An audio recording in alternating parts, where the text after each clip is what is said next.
સુરત શહેરના ઉમરવાડા વિસ્તારમાં આવેલી સલીમનગર લોકોસ્ટ કોલોનીમાં એક નાનકડી બાળકીએ પોતાના નાનકડા હૃદયમાં અપાર શ્રદ્ધા અને ઉત્સાહ સાથે રમઝાન માસનો પ્રથમ રોજો રાખ્યો છે। સુરત શહેરના ઉમરવાડા વિસ્તારમાં આવેલી સલીમનગર લોકોસ્ટ કોલોનીમાં એક નાનકડી બાળકીએ પોતાના નાનકડા હૃદયમાં અપાર શ્રદ્ધા અને ઉત્સાહ સાથે રમઝાન માસનો પ્રથમ રોજો રાખ્યો છે।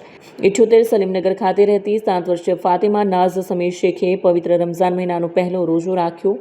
નાની ઉંમર છતાં ફાતિમામાં ધાર્મિક રોજા પ્રત્યેનો ઉત્સાહ જોવા મળ્યો। ફાતિમાના માતા પિતાએ જણાવ્યું કે ફાતિમા ઘણા દિવસોથી રોજો રાખવાનો આગ્રહ કરી રહી હતી।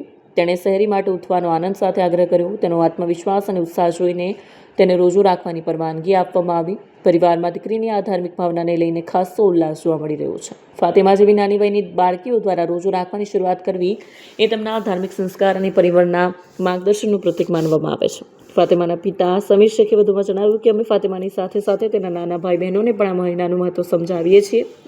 ફાતિમાનો આ પહેલો રોજો અમારા પરિવાર માટે ગર્વની ક્ષણ છે। કેમેરામેન હકીમ શેખ સાથે વસીમ હાસમીનો રિપોર્ટ, આઝાદ ન્યૂઝ, સુરત।